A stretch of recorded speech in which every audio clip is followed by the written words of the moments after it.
একটা জিনিস দেখাবো। এটা আমি এখন খুলবো, কি আছে বলবো। চলো, এইটা আমি যখন অনেক অনেক ছোটো, ঠিক আছে, মানে 11-12 এরকম পড়ি কি 10ও হতে পারে, ঠিক মনে করছে না। এই জিনিসগুলো আমি বানিয়েছিলাম।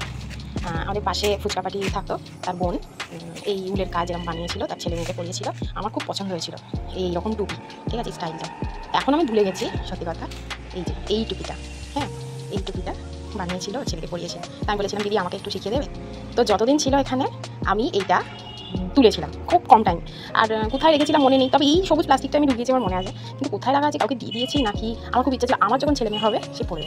কিন্তু অনেক দিন ধরে মনে করে করে দেখি একসাথে ঢোকানো ছিল, আজকে বের করলাম। আর এইটা পেয়ে আমার এত খুশি লাগছিল, কারণ আমার এখন মেয়ে হয়েছে, আমি মেয়েকে সেটা পড়াবো।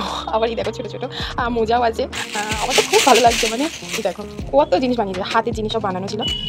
এইগুলো আমি বানিয়েছিলাম, ঠিক আছে। এই যে মোজা, তো এত এক্সাইটেড লাগছে যে ওয়াও, ফাইনালি আমি এই জিনিসগুলো আমার ছেলেপোলাকে পড়াতে পারবো। এইটা তো অনেকটা বড় হবে, মজাটাও বড় হবে, কারণ এখন অনেকটাই ছোটো কুচকু মতো। আর তেমন শীতও পড়েনি যে এইগুলো পড়ানোর মতো। নভেম্বর পড়ে গেল, তাও কম শীত।